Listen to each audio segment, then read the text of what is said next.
Nas batalhas em alto mar, eles são os primeiros a atacar.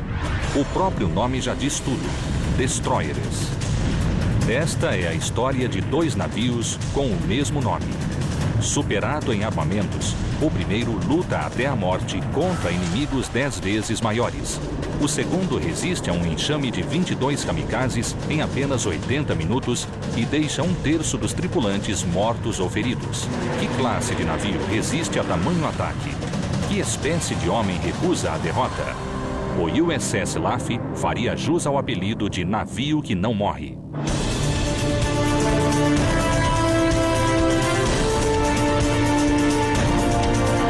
Naves heróicas, USS Laffey. Sempre que há um conflito, o destroyer toma a dianteira. Ele se agiganta e ameaça. John Steinbeck. No verão de 1942, a batalha por Guadalcanal nas Ilhas Salomão tornou-se uma prolongada guerra de resistência. No sudoeste do Pacífico, os japoneses avançavam muito além do que se poderia prever. As perdas americanas na Batalha da Ilha Savo no início de agosto interromperam as linhas de suprimento, deixando os fuzileiros em terra desabastecidos.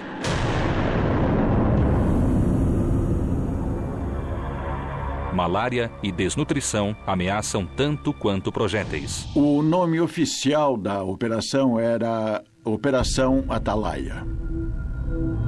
Os fuzileiros, a partir do 3º dia, começaram a chamá-la de Operação Pindaíba. Não havia nada em quantia suficiente, não havia comida suficiente nem munição. A primeira tentativa americana de impedir a expansão japonesa caminha para uma derrota esmagadora.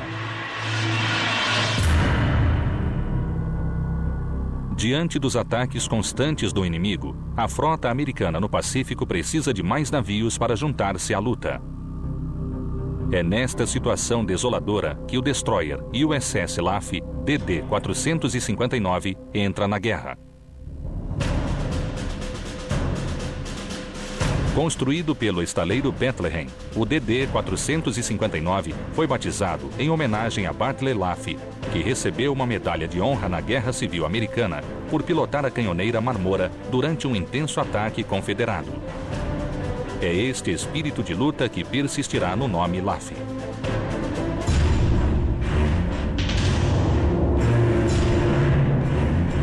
Destroyer classe Bristol, o Laffey é equipado com 4 reparos de 130 mm, 5 reparos de 20 mm e 5 tubos lança-torpedos de 530 mm. Com deslocamento de 1.620 toneladas, ele tem 106 metros de comprimento e velocidade máxima de 61 km por hora.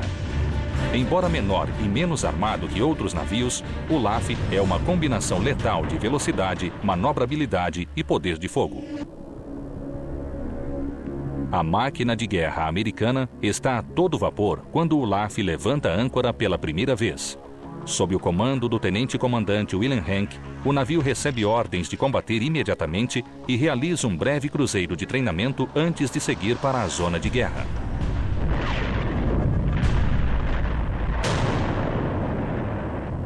O Laffey junta-se à Força Naval Americana no Pacífico ao sul das Ilhas Salomão. É a partir daqui que as forças americanas estão travando a luta por Guadalcanal.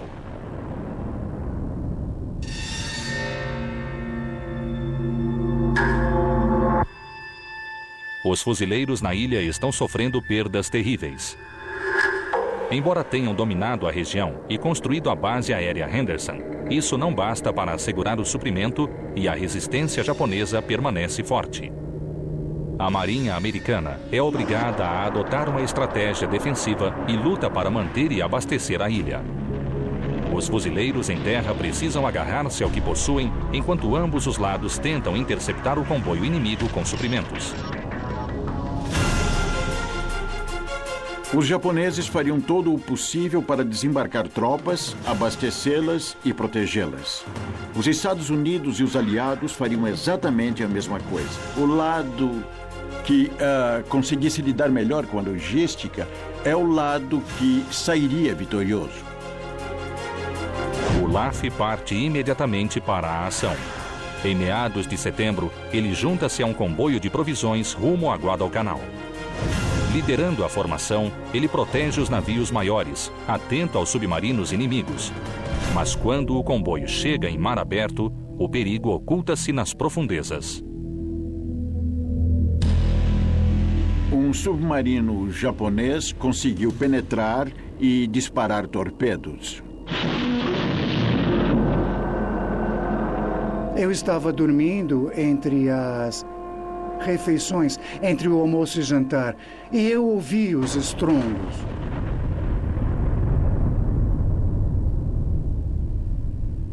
Os japoneses conseguiram se aproximar e acertaram o USS Wasp.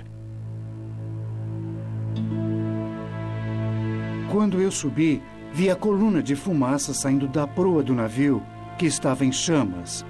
Em pouco tempo, as chamas dominaram o navio. O incêndio atinge o convés superior do navio, onde há combustível de aviação, provocando diversas explosões. Em pouco tempo, as chamas se espalham e atingem óleo derramado em torno do navio.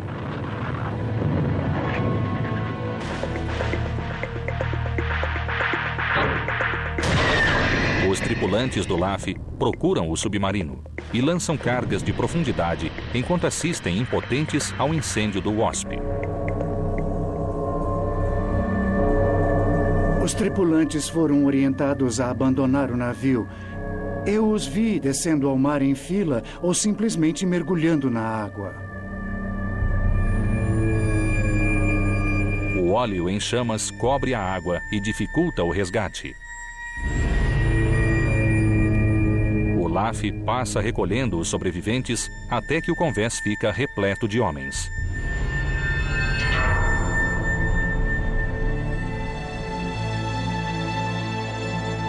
No entanto, quando escurece, o excesso de óleo torna difícil a localização de outros sobreviventes. A permanência dos navios na região é perigosa. Pode haver outros submarinos inimigos preparando-se para atacar.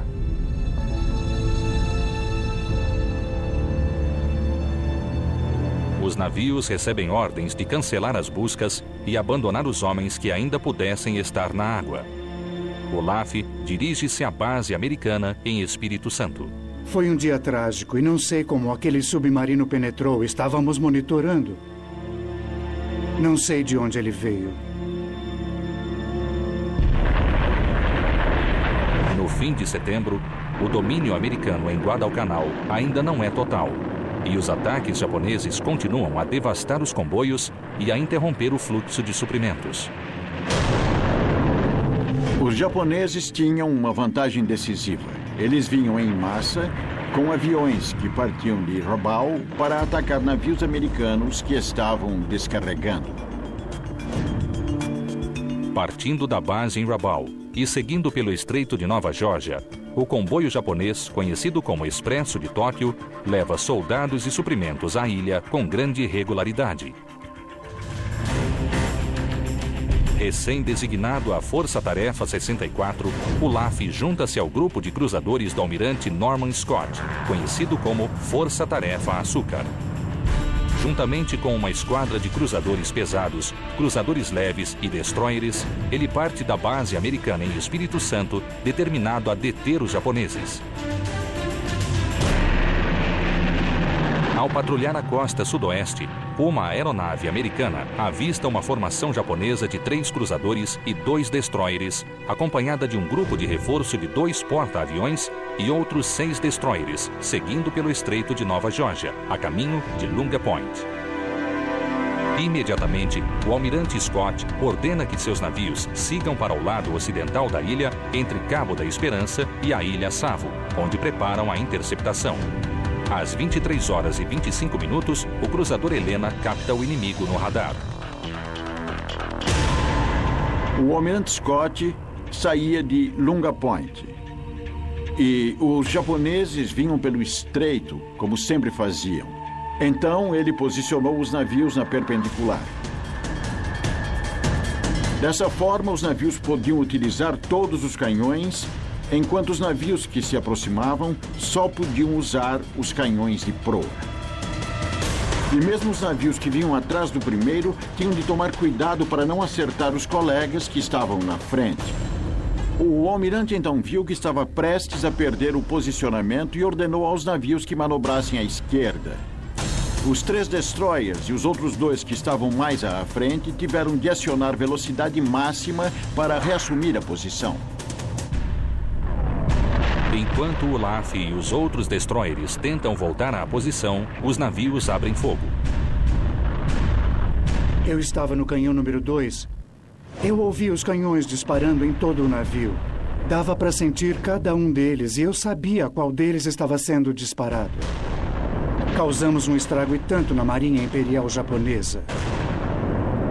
Em menos de 15 minutos, a força-tarefa afunda um cruzador e um destroyer inimigos, além de causar sérios danos ao navio Aoba. Abalada e desorientada, a esquadra japonesa bate em retirada. Durante a viagem de volta a Espírito Santo, a tripulação do Olaf comemora pela primeira vez. Eles não sabem, mas a vitória é inócua. A vitória em Cabo da Esperança foi tática. A força japonesa virou e se retirou. Infelizmente, o objetivo deles era evitar que a esquadra que enfrentaram detivesse os barcos que traziam os soldados. E esses barcos conseguiram chegar a Guadalcanal. Por isso, a vitória foi, de certa forma, limitada. Na costa, os fuzileiros não têm o que celebrar. Em vez de soldados vitoriosos, o que vem é o fluxo constante de soldados japoneses chegando à ilha. Eles sentem-se abandonados por uma marinha que não consegue impedir a chegada do inimigo, nem trazer os suprimentos de que necessitam. Eles se ressentiram com a marinha. Foi um sentimento de abandono. Mas para Olaf, a luta está só começando. Reequipado, ele volta a Guadalcanal para travar uma batalha da qual não voltará.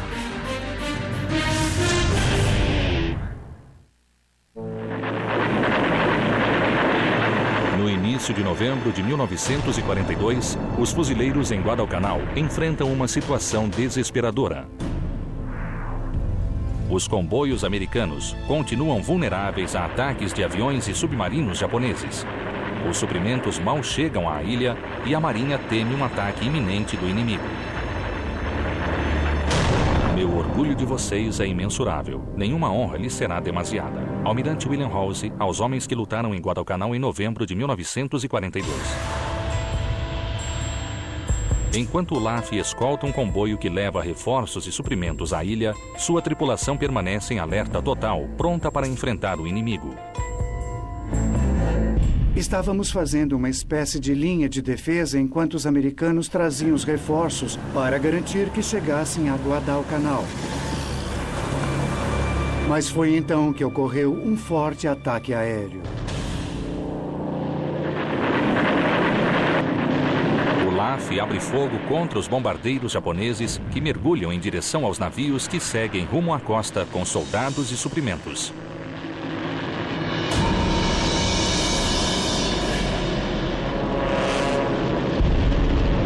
Enquanto repele o ataque aéreo, o comandante do Olaf recebe uma notícia preocupante. Uma força japonesa com 2 couraçados, um cruzador e 14 destroyers segue para Lunga Point, onde estão os fuzileiros.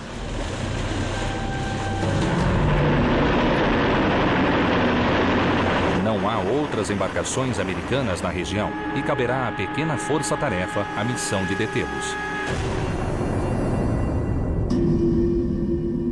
Ao escurecer, o ataque aéreo chega ao fim e Olaf e seu grupo de 5 cruzadores e 8 destroyers se preparam para enfrentar a esquadra japonesa. Cruzadores e destroyers não gostam de enfrentar couraçados, mas você precisa lutar com o que tem. O almirante Callahan acredita que os japoneses não sabem que foram avistados e decide apostar no elemento surpresa. Ele ordena que a força-tarefa ataque de frente. Os navios formam uma única coluna, com o Olaf na segunda posição, e seguem em direção ao inimigo. Mas logo, os problemas aparecem. Os navios que tinham radar não estavam na frente com o LAF, onde deveriam estar. Eles estavam atrás. Esses navios conseguiram detectar os japoneses no radar e tentaram informar aos outros navios. Mas os circuitos de rádio estavam tão congestionados que ninguém se comunicava. Muita gente tentava falar ao mesmo tempo. E não havia instruções do almirante de como conduzir a batalha. Em menor número e com menos armas, os navios americanos seguem diretamente para a numerosa esquadra japonesa. Era sexta-feira, 13 de novembro, às 2 da madrugada, quando assumimos os postos de batalha. Quartel-general, inimigo à frente. Íamos lutar. As luzes acenderam, tudo ficou claro e um sabia onde o outro estava. Mas quando as luzes são acionadas, o almirante Callahan vê pela primeira vez que sua esquadra está cercada por navios japoneses que estão a 1.500 metros de distância.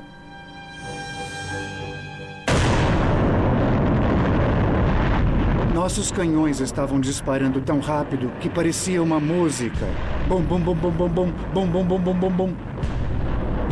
Na tentativa de provocar os maiores danos possíveis, o LAF lança uma série de torpedos e, ao mesmo tempo, dispara seus canhões. Mas ele não é páreo para o que vai enfrentar. O navio que ia atacá-lo era um couraçado com canhões de 350 milímetros. A 900 metros de distância e em rota de colisão a bombordo, vinha o couraçado Riei, comandado pelo vice-almirante Hiroaki Abe.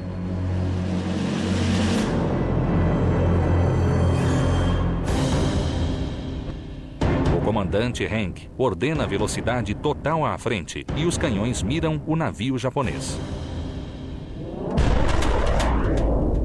Eles nos disseram que ambos seguíamos para o mesmo local. Eu podia ver os marinheiros japoneses correndo no navio.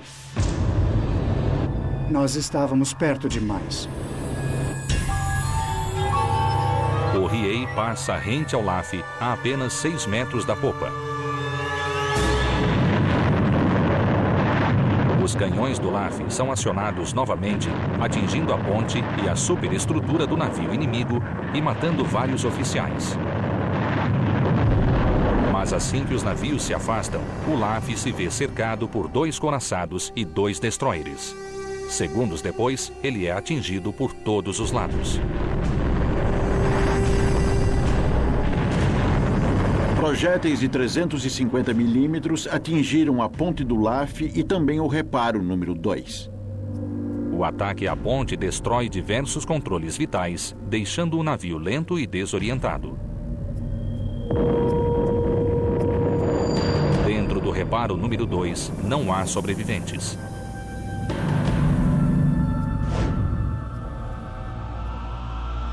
O LAF foi atingido por um torpedo na popa.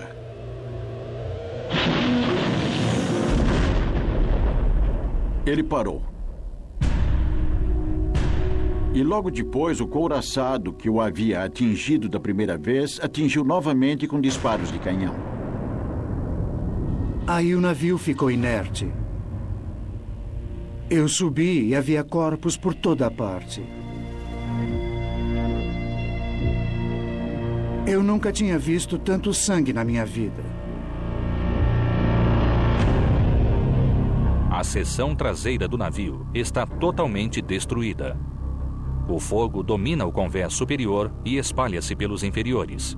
Sem outra opção, o comandante ordena à tripulação que abandone o navio. Os feridos são retirados e colocados nos botes salva-vidas. Começamos a retirar os feridos para abandonar o navio. A última vez que vi o comandante, ele gritou para mim: "Julius, não me ouviu dizer para abandonar o navio? A parte traseira se foi." E logo depois eu ouvi um bum. E fui jogado para longe. Com o calor das chamas, os depósitos de munições 3 e 4 explodem. Em poucos minutos, o LAF começa a afundar. Quando dei por mim, metade do meu colete salva-vidas tinha sido arrancado. Meu braço esquerdo estava ferido, meu olho direito fechado. A proa ergueu-se na água e depois afundou. E eu vi os números 459 e pensei, ele se foi. E eu sabia que o capitão Hank tinha ido com o navio. O destroyer USS LAF DD-459 naufraga com apenas 228 dias de serviço. Dos 247 tripulantes, 59 morrem e 116 ficam gravemente feridos.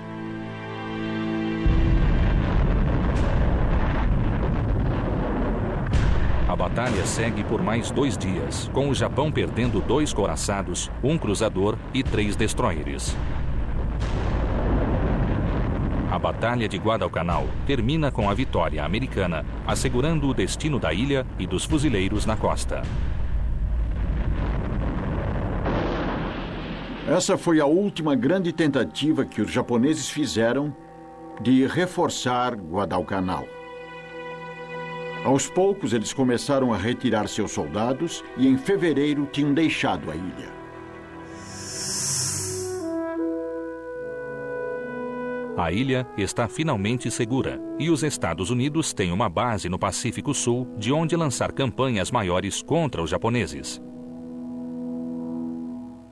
Na batalha por Guadalcanal, o USS LAF deu a vida, mas cumpriu sua missão.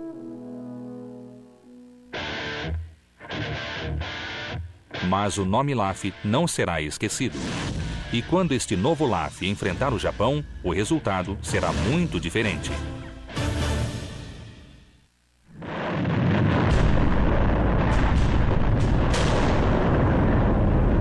Em 13 de novembro de 1942,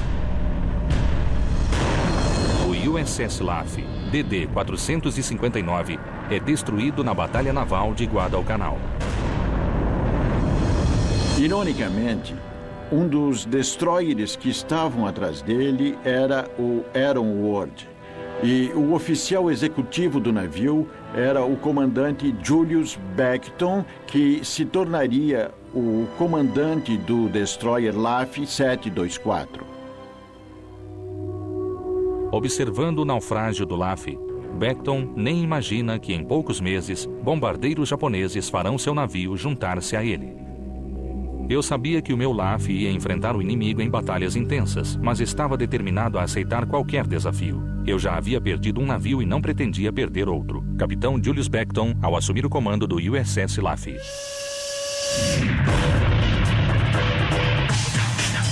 Pouco tempo depois do naufrágio do LAF, os Estados Unidos começam a construir outro navio que viria a ter o mesmo nome. O DD-724 faria parte da nova classe de destroyers Allen M. Sumner.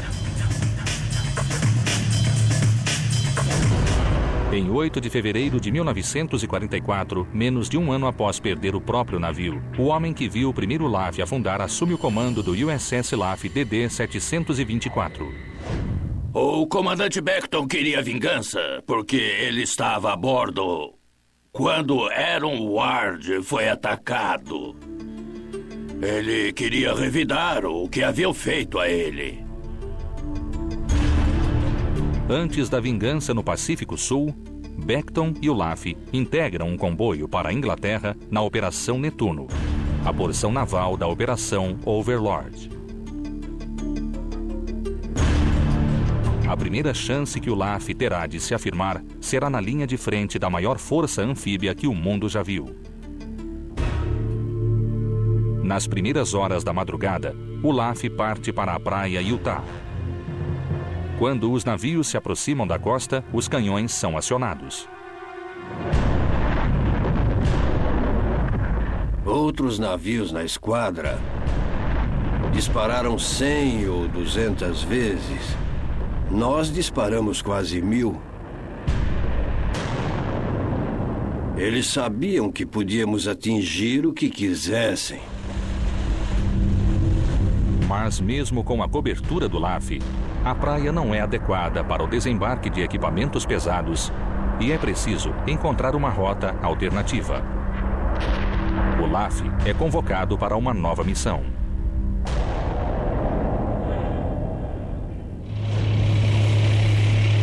A cidade de Cherbourg fica a cerca de 50 quilômetros da praia Utah. Por ser o porto mais próximo dos locais de desembarque, Cherbourg é escolhida para descarregar suprimentos e reforços de forma mais rápida e eficaz. Fomos deslocados para Cherbourg, porque os alemães estavam retendo o exército. Mas as fortificações alemãs precisam ser destruídas primeiro. Perto do porto de Cherbourg, os navios americanos ficam ao alcance dos poderosos canhões alemães da bateria Hamburgo. Estávamos tão perto que dava para ver aquelas coisas cortando o ar. Dava para ver os projéteis passando por nós. Protegidos pela blindagem do destroyer, os canhões americanos disparam incessantemente até que o couraçado Texas atinge em cheio a bateria Hamburgo, destruindo o canhão e a última chance de resistência alemã.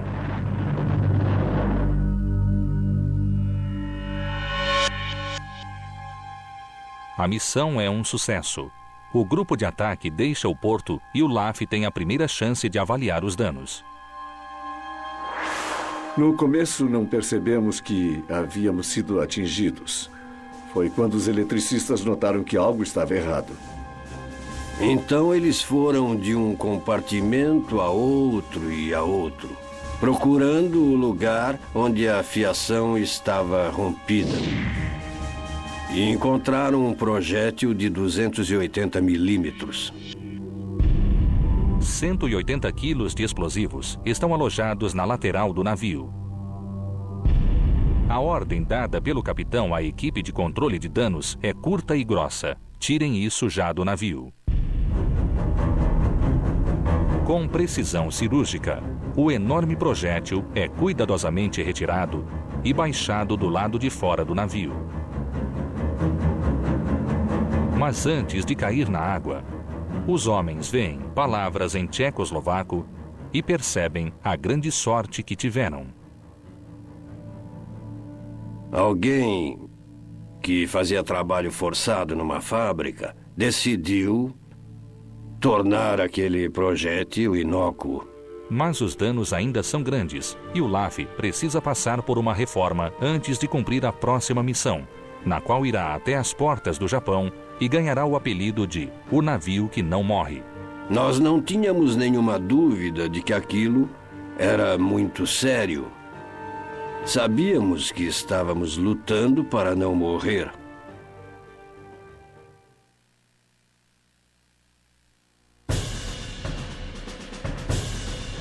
Nas primeiras horas do dia 7 de dezembro de 1944, integrando a 7ª Frota do almirante Kincaid, o LAF DD-724 chega à costa da Ilha Leyte para auxiliar no desembarque da 77ª Divisão do Exército na Baía de Ormoc. Localizada entre o Japão e Bornéu, a Ilha Leyte é fundamental para o fluxo de combustível que move a máquina de guerra japonesa. Ao se aproximar das ilhas, uma nuvem desce sobre a frota. O avanço americano no ano anterior virou o jogo da guerra no Pacífico, obrigando os japoneses a se retirar para suas fortalezas nas ilhas. Em outubro de 1944, numa tentativa desesperada de contra-atacar, o Japão cria uma nova e terrível arma.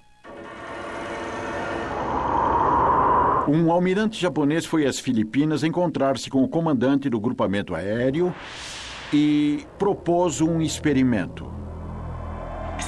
Os pilotos japoneses jogariam seus aviões carregados de bombas contra embarcações americanas usando um sistema de orientação humano. Eles lembraram que em 1281, quando Kublai Khan se preparava para invadir o Japão, um tufão fora de época formou-se e destruiu os navios de Khan. Isso tinha de ser intervenção divina. Os japoneses precisavam de outro milagre. Precisavam de um vento divino. Precisavam de pilotos kamikaze. Continue navegando e disparando o mais rápido possível. Conselho do comandante do USS Cassin Young ao capitão Beckton em relação aos kamikazes. Em 7 de dezembro de 1944, o Japão lança cerca de 30 ataques kamikazes contra o LAF e os outros navios ao longo de 10 horas.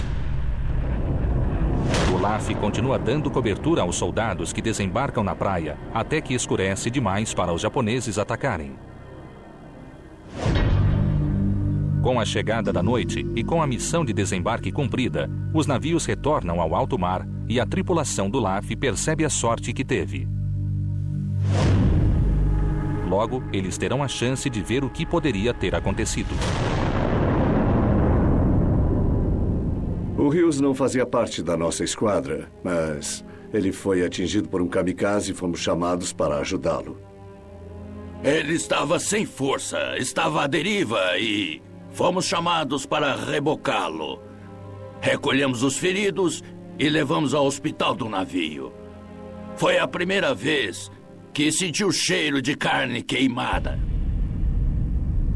Não conseguíamos entender por que eles sacrificavam a própria vida jogando o avião contra o navio. Nós não tínhamos dúvidas da seriedade da situação. Sabíamos que estávamos lutando para não morrer. A ilha de Okinawa fica a apenas 500 quilômetros ao sul do continente japonês. 77 mil soldados japoneses se escondem em seus labirintos de cavernas e túneis.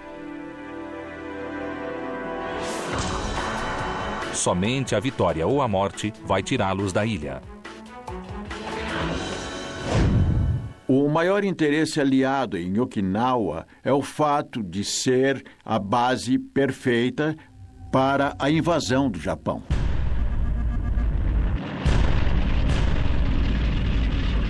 Em 1º de abril de 1945, cerca de 50 mil soldados dirigem-se para as praias, preparados para enfrentar os morteiros, canhões e metralhadoras que as forças de desembarque enfrentaram em Iwo Jima poucas semanas antes.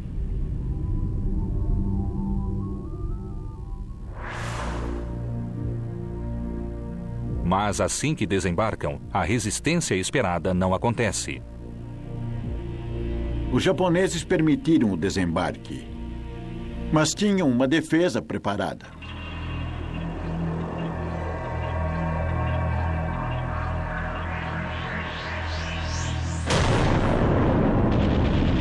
Na costa, os soldados japoneses aguardam como aranhas, prontos para emboscar centenas de homens por dia.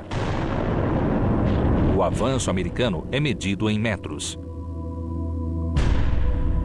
No mar, os navios apostos para dar cobertura são alvos fáceis para os kamikazes. Para combater os kamikazes, 19 navios foram posicionados em torno de Okinawa. Se imaginar um campo de beisebol, Okinawa seria a base principal, o Japão a segunda base. E mais adiante, formando um arco entre a primeira e a terceira base, estavam os navios de defesa. O principal objetivo era alertar a Marinha da presença de pilotos suicidas para que os outros navios no porto ficassem preparados para resistir.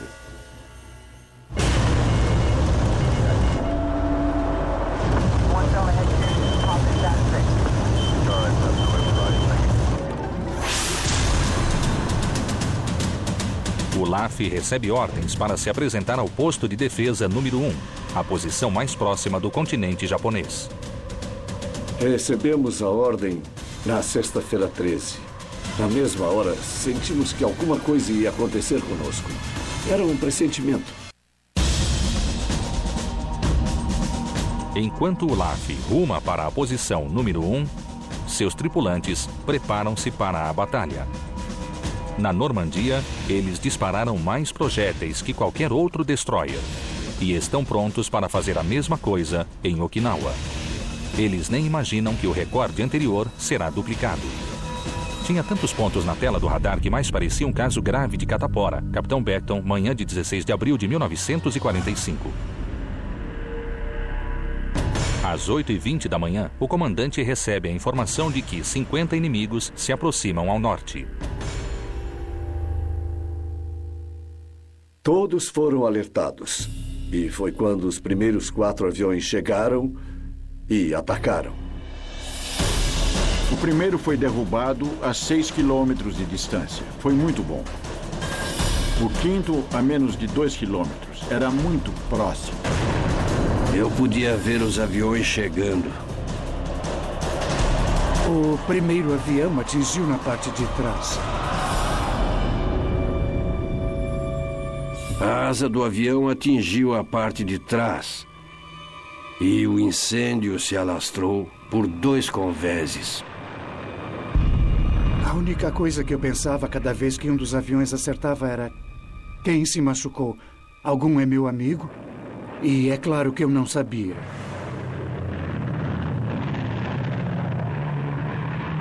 Em menos de 20 minutos, 11 aviões inimigos atingem o LAF, destruindo um reparo de 120 milímetros, outro de 40 milímetros e 5 canhões de 20 milímetros.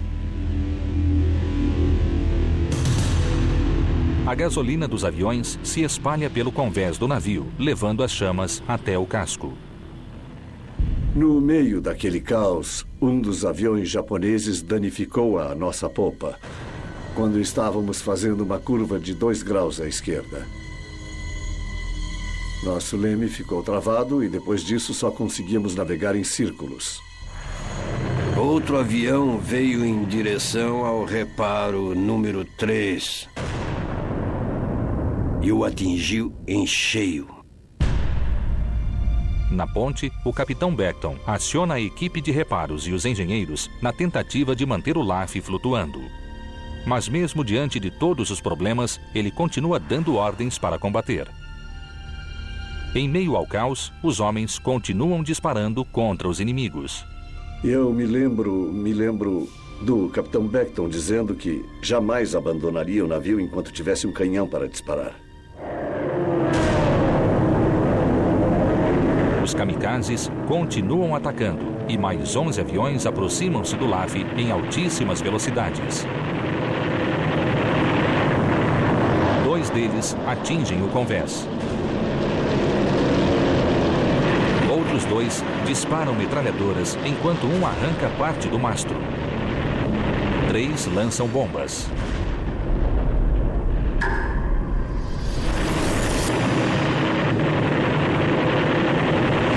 Passamos a informação de tudo o que estava acontecendo. A frota sabia. E sei que os fuzileiros e o exército também sabiam. Como pode imaginar, depois de 1h20 de luta incessante, só queríamos saber quando ia acabar.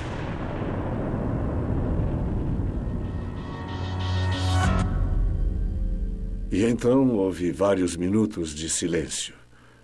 Olhamos para cima e vimos 24 aviões dos fuzileiros que estavam sobrevoando, nos protegendo. E essa certamente foi a melhor sensação do mundo. Com a presença dos aviões americanos, o ataque termina tão repentinamente quanto havia começado. Os últimos aviões inimigos são derrubados ou fogem. O LAF está em péssimas condições, com a popa praticamente destruída. 22 aviões japoneses atacaram o navio. 7 kamikazes e 4 bombas atingiram o alvo. Fisicamente, a parte traseira do navio ficou destruída. O convés principal ficou totalmente retorcido. Em apenas 80 minutos, 32 marinheiros foram mortos e 70 estão feridos.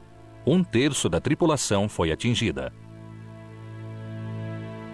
Quando a batalha acabou, peguei um pacote de morfina e fui ajudar os feridos. Aqueles que estavam bem mal recebiam uma injeção de morfina. E o motivo do meu choro é porque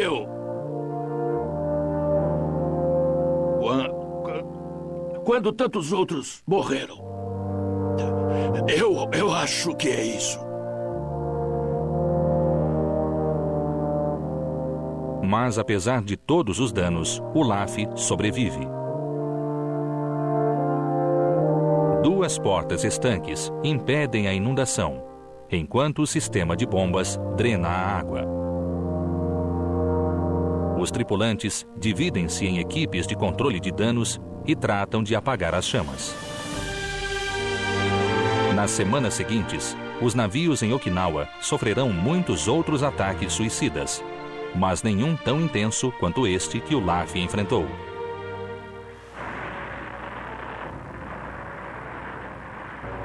Muitos inimigos desorganizados são capturados na última fase da operação. Embora no fim os americanos consigam tomar Okinawa, o preço é alto. A vitória na ilha é anunciada em 21 de junho de 1945. Mais de 12 mil americanos estão mortos.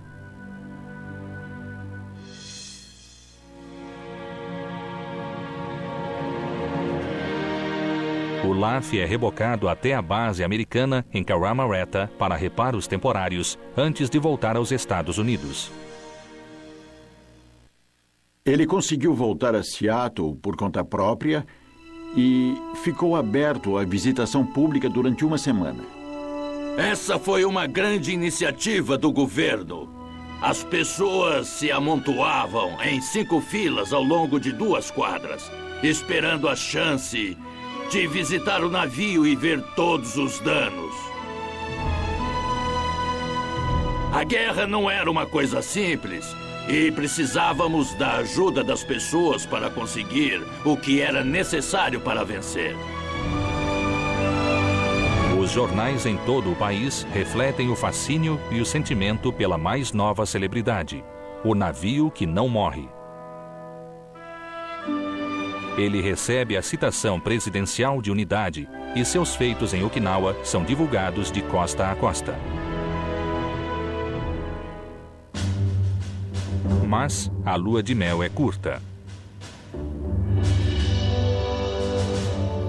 Quando a guerra termina, menos de 3 meses depois, o LAF é deixado inerte e solitário em Seattle, perdendo a fama tão rapidamente quanto a conquistou, na nação disposta a esquecer os horrores da guerra. Nos anos seguintes, o navio que não morre continua sua trajetória. Ele voltou à ativa em 1950. Foi ao porto de Wonsan e enfrentou a mais longa batalha da Guerra da Coreia. Em 29 de março de 1975, após 31 anos em serviço, os motores do LAF são desligados pela última vez. O USS LAF DD-724 é destinado a ir a pique servindo de alvo. Fomos a Washington para tentar salvá-lo. Foi quando a Associação LAF foi criada. Finalmente, em abril de 1982, o USS LAF é levado a uma doca no porto de Charleston, na Carolina do Sul. Hoje, ele está ao lado de outro herói da Segunda Guerra Mundial, o porta-aviões Yorktown. Mais uma vez, graças aos esforços de sua tripulação, o LAF sobreviveu. Eu queria ter o navio por perto porque ele foi o meu lar. Ele significou muito para mim, ele me levou à guerra e ele me trouxe de volta. E eu tenho uma grande dívida com ele. 2 vezes por ano, os tripulantes do LAF ainda sobem a bordo para limpar, polir e manter o passado glorioso para milhares de visitantes que caminham pelo navio onde homens lutaram e morreram. Seu legado jamais será esquecido. O navio que não morre continua vivo.